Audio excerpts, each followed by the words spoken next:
Ruhannya senantiasa diberikan keberkahan oleh Allah Subhanahu wa taala.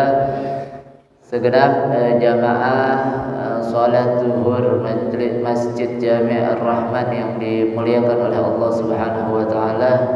Alhamdulillah hadir bersama kita Bapak Haji Zaidiniin dan yang lainnya yang mohon maaf tidak dapat saya sebutkan namanya satu persatu. Mudah-mudahan duduk hadirnya kita di masjid ini demi menjalankan kewajiban sholat jamaah kita, mudah-mudahan diganjar pahala yang sebesar-besarnya oleh Allah Subhanahu wa taala. Amin. Amin ya rabbal alamin. Salawat beserta salam kita haturkan kepada junjungan kita Nabi besar Maulana Muhammad sallallahu alaihi wasallam yang telah menuntun kita umatnya minal zulumati ila nur, minal akhlaqil fasidah ilal akhlaqil karimah. Hadirin yang dimuliakan oleh Allah Subhanahu wa taala. Alhamdulillah siang hari ini kita berada di hari yang ke-8 insyaallah daripada bulan suci Ramadan. Kita sudah menjalani beberapa hari, tersisa tinggal beberapa hari daripada bulan suci Ramadan.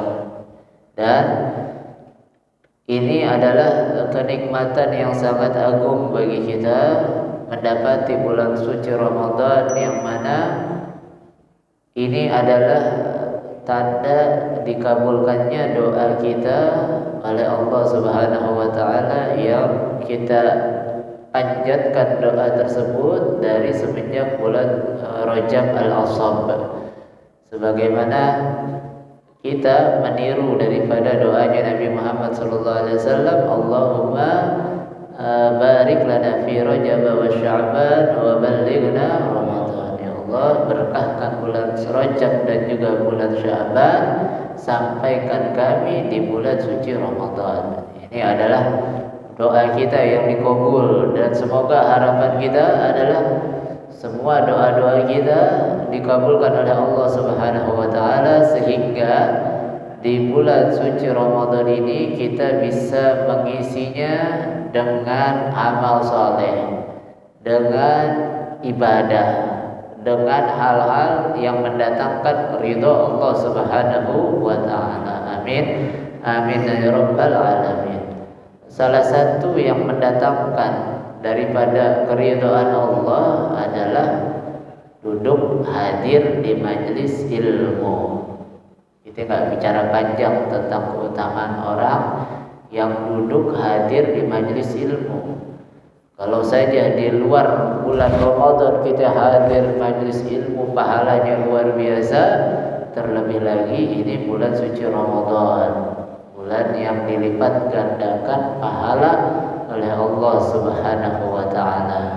Maka cukup dengan semangat Ramadan ini kita juga semangat untuk hadir majelis ilmu, majelis-majelisnya Rasulullah sallallahu alaihi wasallam. Hadirin yang dimuliakan oleh Allah Subhanahu wa taala. Ini pada saat ini Al-Fagir ingin menyampaikan atau membaca, mengambil keberkahan daripada sabda-sabda Nabi Muhammad SAW yang insyaallah yang akan kita baca adalah kitab Fatihatu Syahri Ramadan, karena yang dinukil oleh Imam Syekh Sya'ban. Beliau menukil daripada kitabnya Lataiful Ma'arif yang digubah oleh Imam Syekh Ibn Rajab Al-Maliki. Jadi di dalamnya sedikit membahas tentang beberapa hadis Nabi SAW. Risalah. Ini kitab yang kecil namun sangat bermanfaat, sangat membawa keberkahan dalam hidup dan kehidupan kita insyaallah. Kita baca Al-Majlisul Awal fi Fadlis Syiyam. Majlis pertama atau bagian pertama tentang fadilah keutamaan berpuasa.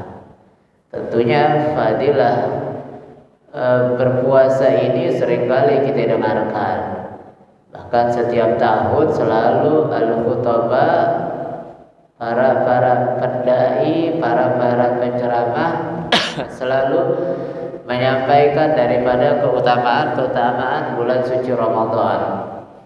Maka kita ingin memantapkan kembali ingatan-ingatan kita sehingga dari sini semangat kita semakin tinggi, tidak hanya di awal Ramadan atau awal sampai pertengahan saja, namun sampai akhir semangat kita tetap untuk menjalankan kewajiban dan ibadah serta amal soleh di bulan suci ini.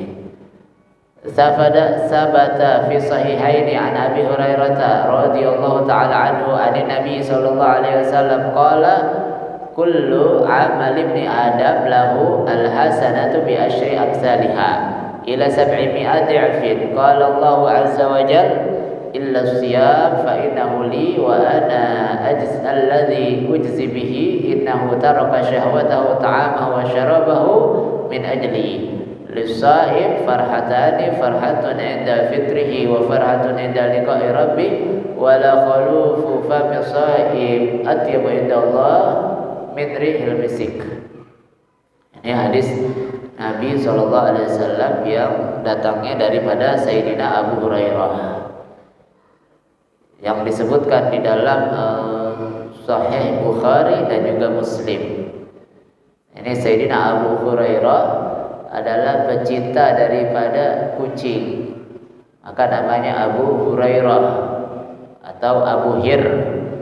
Nama aslinya adalah Abdurrahman bin Sakhar, termasuk daripada minal mukthirin, termasuk daripada sahabat-sahabat yang terbanyak meriwayatkan hadis dari Nabi SAW, karena periwayat hadis terbanyak dari para sahabat sekelumit saja, tidak semuanya. Di antaranya adalah Sayyidina Abu Hurairah.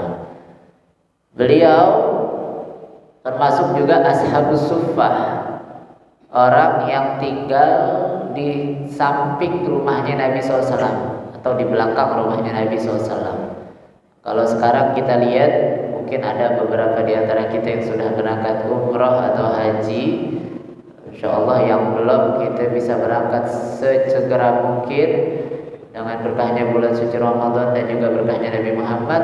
Itu di belakang makamnya Nabi, kita berjalan di muwajahah, ada di belakang kayak model balai. Di belakangnya itu ada model balai. Nah, di situ tempat tinggalnya Abu Hurairah dan kawan-kawan. Ada beberapa orang Ashabus Suffah namanya, orang-orang yang tinggal di samping rumah Nabi, yang makan minumnya ditanggung sama Nabi, kehidupannya ditanggung oleh Nabi. Apa yang Nabi makan dia makan juga. Ini Sayyidina Abu Hurairah radhiyallahu ta'ala anhu wa ardhah. Beliau menyampaikan sabda Nabi sallallahu alaihi wasallam, kullu amal ibni adam lahu, setiap amal-amal Bani Adam, setiap kebaikan amal soleh Bani Adam itu baginya.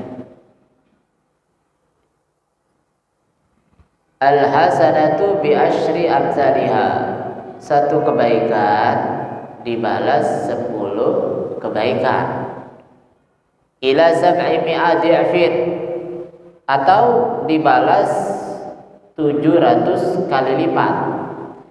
Satu dibalas 10 kali lipat, atau boleh jadi 700 kali lipat. Ada hitung-hitungannya, ada jumlahnya. Terus Nabi Muhammad menyampaikan firman Allah, yaitu hadis qudsi, illa siyam, kecuali puasa. Fa innahu li wa ana alladhi ujzi bihi, kecuali puasa, saya yang akan membalasnya langsung. Puasa diistimewakan oleh Allah Subhanahu wa taala. Allah sendiri yang handle terkait pahalanya. Gak ada hitung-hitungannya. Gak ada jumlah puasa diganjar 10, puasa diganjar 100, puasa diganjar 700. Gak ada hitung-hitungannya. Allah sendiri yang membalas, bahkan para malaikat pun tidak tahu.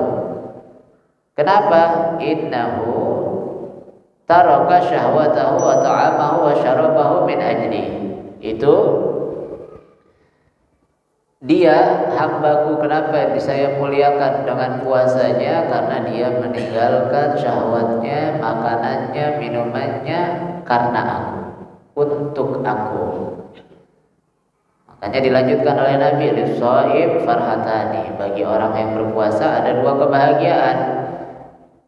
Farhatun inda fitrihi, kebahagiaan ketika berbuka, dan farhatun inda liqa'i rabbih, dan kebahagiaan ketika dia menghadap kepada Allah. Wala khalafu fami shaim, dan aroma wangi mulut orang yang berpuasa adalah lebih wangi, lebih harum, lebih semerbak bagi Allah daripada aroma misik. Artinya kelipatan ganda daripada pahala amal itu bisa terjadi dengan beberapa aspek atau beberapa hal. Di antaranya yang pertama adalah dilipat gandakan itu sebab kemuliaan tempatnya, sehingga amal itu dilakukan di tempat itu berlipat ganda. Seperti sholat di masjidnya Nabi Muhammad dan juga di Masjidil Haram, begitupun di Masjidil Aqsa. Sholat di masjid-masjid tersebut lebih besar pahalanya daripada sholat di masjid-masjid lain. Sebagaimana sabda Nabi SAW, sholatun fi masjidi hadha khairun min alfi salah fima siwahu minal masajidi illal masjidal haram. Salat di masjidku ini, kata Nabi, lebih afdal 1000 kali lipat daripada di masjid-masjid lain kecuali Masjidil Haram. Karena di Masjidil Haram punya keutamaan sendiri, disebutkan diganjar 100.000 kali. Jadi kalau di Masjidil Haram, bahkan bukan di masjidnya, di kota Mekah, apapun yang dilakukan akan dilipat gandakan 100.000 kali. Kalau di Masjidil Nabi, Masjidil Nabawi adalah 1000 kali lipat. Di Masjidil Aqsa diganjar dengan 500 kali lipat. Jadi dilipat gandakan amal itu boleh jadi sebab tempatnya yang mulia, sehingga apapun yang dilakukan di tempat tersebut akan dilipat gandakan. Ada kalanya dilipat gandakan amal itu karena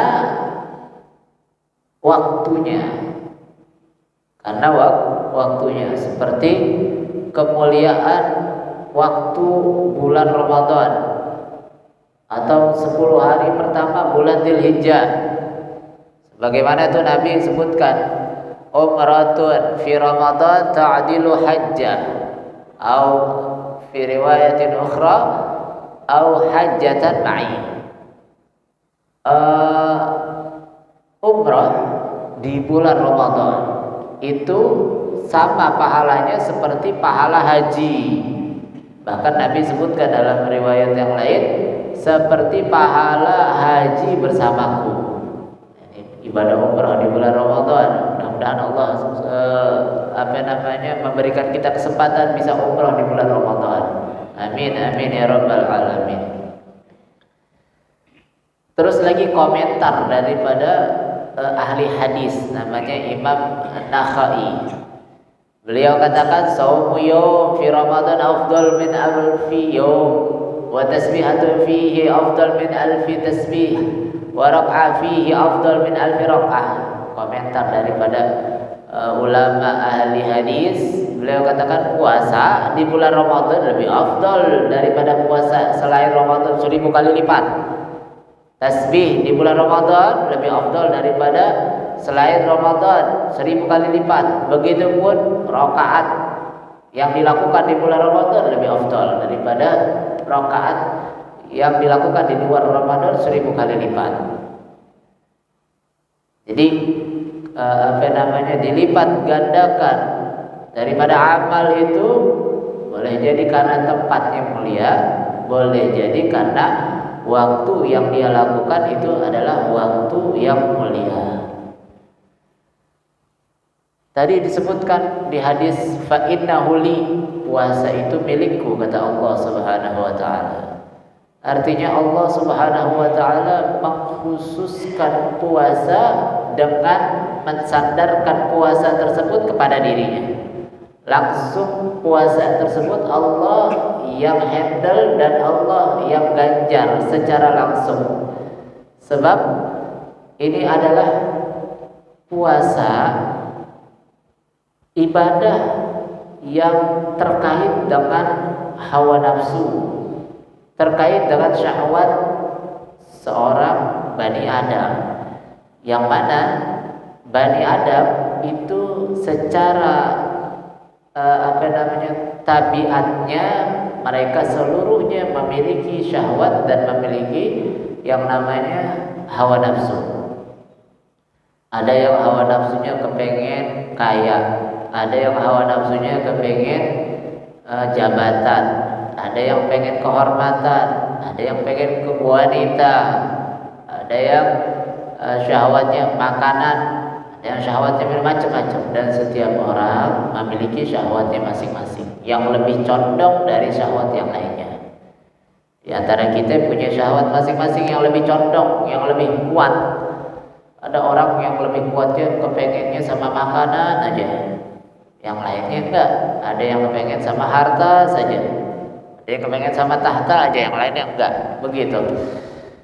Nah, karena ini adalah sifat asli daripada Bani Adam yang tidak bisa dihindari, maka ketika dia meninggalkan itu semuanya, meninggalkan syahwat-syahwat yang disebutkan tadi, dan itu adalah sangat sulit dan berat, maka Allah Subhanahu wa taala memberikan kemuliaan tersebut, dan dia tinggalkan itu dengan berpuasa, yang puasa ini adalah ibadah yang tak terlihat, ibadah yang gak ada tandanya, begitu, gak ada kelihatan secara zahir. Yang selanjutnya, kenapa Allah yang ganjar langsung adalah karena puasa ini adalah ibadah yang rahasia, tidak yang ada yang diketahui kecuali Allah. Hanya Allah yang tahu. Ibadah yang begitu sangat tidak tampak, sehingga di situ terlihat keimanan seorang hamba dan keyakinan seorang hamba kepada Tuhannya, karena dia berpuasa. Meskipun puasa itu gak kelihatan, tidak seperti sholat. Sholat kita kelihatan, sedekah orang bisa kelihatan, haji apalagi bisa kelihatan, begitu. Bahkan puasa ini tidak terlihat walaupun dengan orang sekitarnya. Makanya perintahnya, ya ayyuhalladzina amanu, orang-orang yang beriman, la'allakum tattaqun, agar kalian, niscaya kalian akan menjadi orang yang bertakwa. Orang-orang yang beriman yang diajak, yang diserukan untuk berpuasa. Karena kalau enggak punya iman, sulit untuk mengerjakan puasa. Kalau tidak ada keimanannya, maka akan mudah dia untuk membatalkan daripada puasanya. Kemudian tadi itu disebutkan juga taraka syahwatahu ta'amahu wa syarabahu min ajli. Itu hambaku meninggalkan makanannya, meninggalkan minumannya karena aku, untukku, sehingga aku muliakan dia. Bahwasanya orang yang berpuasa, mereka mendekatkan diri kepada Allah Subhanahu wa taala dengan meninggalkan makan dan minum. Meninggalkan berhubungan dengan suami istri. Dan ini adalah syahwat terbesar yang sangat familiar dimiliki oleh Bani Adam. Terus lagi, ibadah puasa tidak dijadikan ibadah, tidak dijadikan untuk mendekatkan diri kepada raja-raja sebelumnya. Raja-raja dengan anak buahnya tidak memerintahkan anak buahnya untuk meninggalkan makanan, meninggalkan minuman, meninggalkan pernikahan, berhubungan dengan suami istri untuk agar raja tersebut tersanjung kepada dia. Begitupun penyembah berhala tidak menjadikan cara mendekatkan diri mereka kepada berhala dengan meninggalkan makanan, minuman, ataupun berhubungan badan suami dan istri. Nah, ini puasa adalah cara, metode mendekatkan diri seorang hamba kepada Tuhannya yang dilakukan oleh umatnya Nabi besar Maulana Muhammad sallallahu alaihi wasallam. Kemudian ini di dalam mendekatkan diri dengan berpuasa ini ada faidah yang begitu banyak. Di antaranya faidahnya adalah kasrah nafsi, menghancurkan hawa nafsu. Yang notabene hawa nafsu ini adalah dimiliki oleh kita, karena sesungguhnya kekenyangan atau rasa kenyang itu akan menimbulkan atau menguatkan daripada syahwatnya seseorang. Terus lagi puasa faidahnya adalah tukhallil qalbal lil fikri wa dzikir. Hati itu jadi terhiasi dengan hal-hal yang baik, gampang untuk berpikir jernih, berzikir. Karena makanan yang terisi dalam perut penuh dapat menjadikan hati seseorang itu keras. Terlalu kenyang orang bisa keras hatinya, bikin gelap mata, sehingga tidak bisa membedakan mana yang baik, mana yang buruk. Terus lagi puasa bisa mengingatkan orang-orang yang kaya, dia bisa merasakan sendiri bagaimana rasanya orang-orang miskin yang kelaparan. Dan diantaranya lagi keutamaan atau faidah daripada puasa adalah mempersempit ruang gerak syaitan. Fa inna syaitan yajri majrad dam. Setan itu hidup dan mengganggu manusia melalui aliran darahnya manusia. Sehingga ketika kita berpuasa, tidak ada asupan makanan, aliran darah menjadi sempit dan ruang gerak syaitan menjadi sempit, tidak luas. Itu adalah karena berpuasa. Begitu. Terus perlu kita garis bawahi bahwasanya orang yang berpuasa itu bukan hanya meninggalkan makan, minum, atau hubungan badan. Dan yang terpenting daripada berpuasa itu adalah dia meninggalkan daripada hal-hal yang dimurkai dan diharapkan oleh Allah Subhanahu wa taala. Seperti perkataan dusta, zalim, caci maki, perkataan kasar dan lain sebagainya. Itu Nabi SAW tegasi di dalam hadisnya. Man lam yada' qawla zur wal amal bihi falaysa lillahi haja fi ayyada ta'amahu wa syarabahu.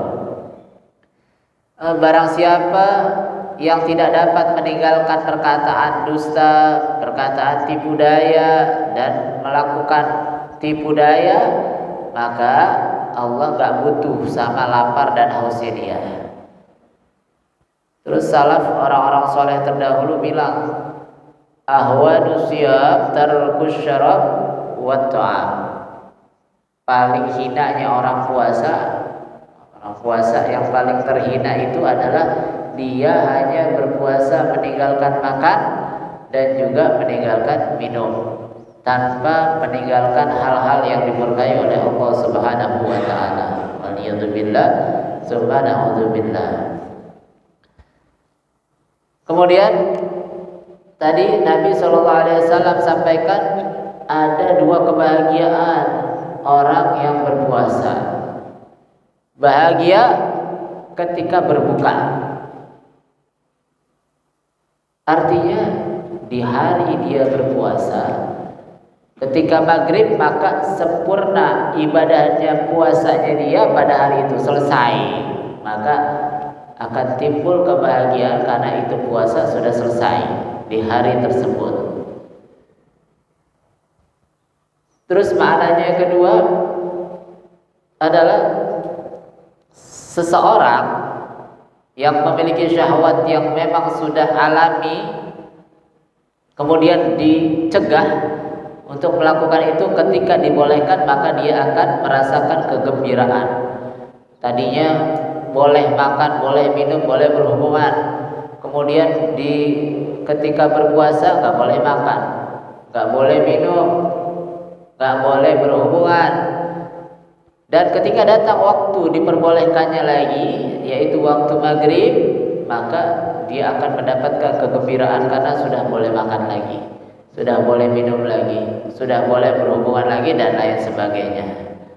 Maka kebahagiaan itu datang ketika berbuka, ketika waktu maghrib dan berbuka puasa. Kemudian kebahagiaan itu adalah hal yang dianjurkan dan diperintahkan oleh Allah ketika seseorang mendapatkan karunia. Firman Allah Subhanahu wa taala, "Qul bi fadlillah fa bidzalika falyafrahu huwa khairum mimma yajma'un."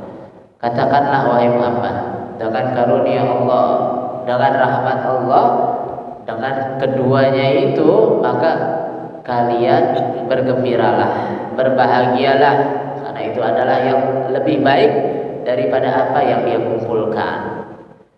Itu kebahagiaan yang selanjutnya adalah kebahagiaan ketika dia menghadap pada Allah Subhanahu wa taala. Menghadap kepada Allah dengan ganjaran yang besar. Wa ma tuqaddimu li anfusikum min khairin tajiduhu indallahi huwa khairan wa a'zama ajra. Yang kita lakukan, yang kita kerjakan, yang kita sodorkan pada saat ini nanti akan kita dapatkan ketika menghadap pada Allah Subhanahu wa taala. Sehingga akan mendapatkan kebahagiaan dengan pahala yang luar biasa dari Allah Subhanahu wa taala. Kemudian disebutkan juga tadi di dalam hadis bahwasanya bau mulutnya seorang yang berpuasa itu lebih semerbak daripada bau misik, minyak kasturi yang asalnya dari rusa atau dari kijang. Maknanya bukan berarti bau mulut seorang yang berpuasa adalah harum sehingga mulut kita nggak bersihin, kita nggak sikat gigi, tidak pakai siwak. Dan boleh kita pakai siwak, boleh sikat gigi selama sebelum zuhur. Kalau setelah zuhur memang dimakruhkan untuk kita memakai siwak atau sikat gigi. Sikat gigi juga boleh kita niatin. Kita pakai sikat gigi, pakai odol. Kita niatin ini saya sikat gigi, saya sikat gigi dengan sikat biasa itu saya niat memakai siwak, maka berpahala. Sikat giginya kita berpahala meskipun tidak dengan kayu siwak. Biar dapat pahala, niatin sikat giginya pakai siwak. Dan boleh sebelum waktu zuhur boleh kita tetap disunahkan pakai siwak. Ini siwak adalah matharatun lil fammi wa mardatun lirabbi wa maskhatun lisyaitan. Siwak ini cukup dengan alasan 3 ini untuk penyemangat kita daripada memakai siwak. Bikin bersih mulutnya, bikin ridho Allah, bikin sewot setan, iblis. Belum lagi faidah yang banyak daripada siwak. Sebagian ulama menyebutkan sampai 70 faidah. Yang terpenting daripada itu ada faidah yang sangat penting bagi kita, karena itu mempengaruhi kehidupan kita setelah wafat, yaitu dengan memakai siwak orang akan dimudahkan meninggalnya dalam keadaan husnul khatimah. Gak boleh kita pakai siwak pakai kayu arok. Pakai siwak boleh dengan kayu arok, namanya kayu arok yang kayak begini deh, ini namanya kayu arok, atau dengan yang mirip dengan kayu arok. Kalau nggak ada kayu, pakai bajunya karena mungkin ketinggalan, atau pakai tisu yang kesat dan dapat menghilangkan zat sesuatu begitu.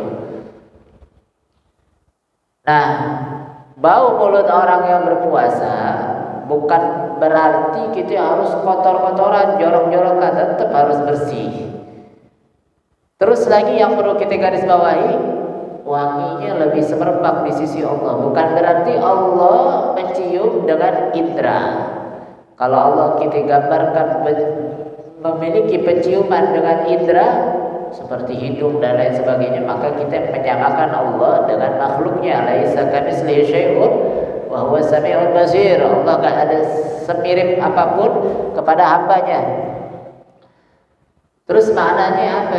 Lebih indah, lebih afdal dan lebih wangi daripada semerbaknya kayu minyak kasturi, yaitu yang pertama adalah bahwasanya seseorang melakukan ibadah puasa itu yang dia timbul aroma-aroma tidak enak dalam mulutnya, padahal itu adalah tanda dia berpuasa.